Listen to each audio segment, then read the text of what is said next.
আলাইকুম হিন্দু ভাই বোনের আদাব। আসলে পুনর্মিলনী অনুষ্ঠানটা হলো যে পুরাতন নতুনের একটা সমন্বয়, একটা মিলন মেলা।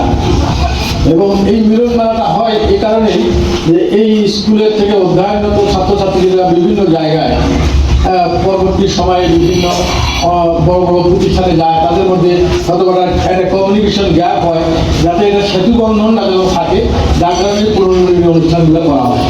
তা আমি মনে করি এখানে দুজন তিনজন, আমি একজন ছাত্র দুজন ছাত্রীর বক্তব্য শুনলাম, তাদের যে মনের প্রত্যাশা একটি কথা বলে গেছে যে তোমার যদি আগ্রহ থাকে যে আমি এই গাছটাতে আমি উঠবো, আমি হয়তো গাছটা উঠতে গেলে দুবার তিনবার আমি পড়ে গেলাম, কিন্তু আমি যদি হতাশ হয়ে আমি পারবো না, নো, আমাকে ওই গাছে উঠতে হবে, এটা তো আমার এইম।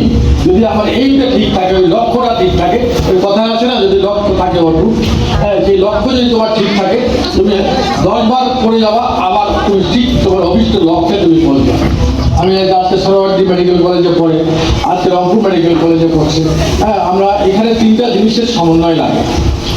একটা বাচ্চাকে যদি আমরা সঠিক জায়গায় নিয়ে যেতে চাই, তো প্রথম লাগে ওই বাচ্চাটার ঐকান্তিক প্রচেষ্টা, দ্বিতীয় লাগে অভিভাবকদের সাপোর্ট, তৃতীয় হলো আমার এই প্রতিষ্ঠানের যারা শিক্ষক শিক্ষিকা তাদের মেধার ঝুড়ি উজাড় করে দিয়ে ওই বাচ্চাটাকে মানুষের মতো মানুষ করার যে টেন্ডেন্সি, সেইটাই।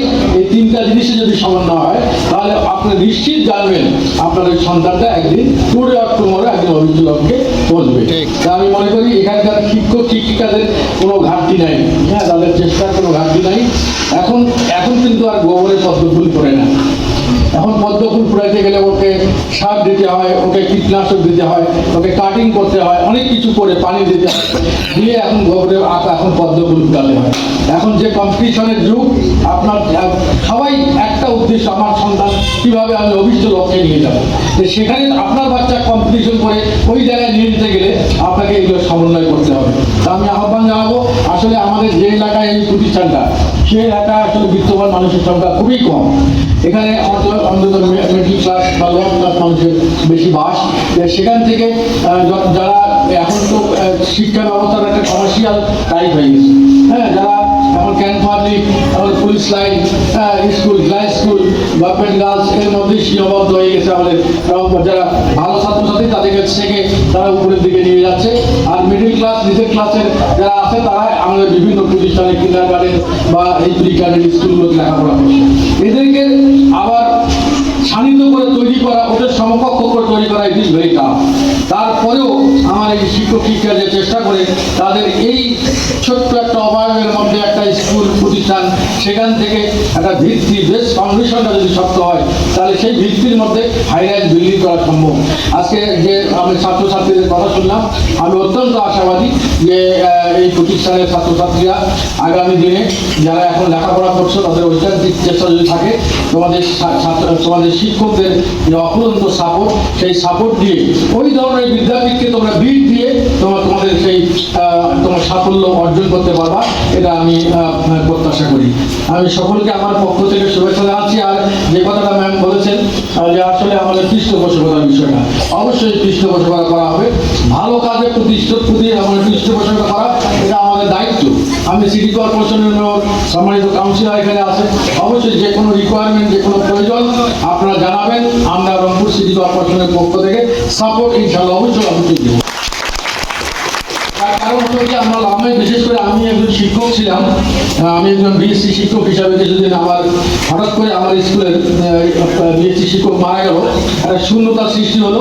তখন ক্লাস 9-10-এর যে ব্যাচটা একটা ইম্পর্টেন্ট ব্যাচ, তখন কন্টিনিউ করতেছিল। আমাকে বললো যে বাবা, এখন শিক্ষক নিয়োগের একটা বিশাল ঝামেলা, এটাকে তুমি যদি না ক্লাস করো তাহলে তো আমার বাচ্চাগুলো ভালো রেজাল্ট করবে না। তারপরে কিন্তু আমি 2 বছর ওই স্কুলে সাপোর্ট দিই, বিনা পারিশ্রমিকে আমি সাপোর্ট দিয়েছি, এবং আমাদের স্কুলের যে কন্টিনিউটি সেটা আমি ধারাবাহিকতা রক্ষা করে চলেছি। সেজন্য শিক্ষার মর্যাদা, আমার বাবা শিক্ষক, আমার মা শিক্ষক, আমার চাচা শিক্ষক, আমার শিক্ষক পরিবারের মানুষ, সেই জন্য শিক্ষার প্রতি আমার একটা সফট কর্নার সবসময় আছে। এবং আমি এখন কোনো সময় বলতে পারি না, এই কারণে একটা মানুষকে আমি 10,000 টাকা দিলাম, আর সেই 10,000 টাকা দিয়ে ওই মানুষটা কিন্তু বেশিক্ষণ আমি উপকার করতে পারবো, কিছু সময়ের জন্য হয়তো সেটা রিলিফ পাইবে, কিন্তু ওই পরিবার থেকে যদি একটা সন্তান উঠে আসে তাহলে সারা বছর মৃত্যু পর্যন্ত ওই সন্তানটা ওই বাড়ির একজন গার্ডিয়ান হিসাবে ওই টোটাল পরিবারটাকে টেনে তুলবে। আমার পাশের বাড়ি, আমার বাড়ির সঙ্গে আমার পাশের বাড়ি একজনের কথাই উদাহরণ দিচ্ছি। উনি ওই মিটার রিডার, মানে বিদ্যুতের মিটার লেখতো আর কি, মিটারের রিডিং লেখে দিত, মাস্টার হলে চাকরি করতো।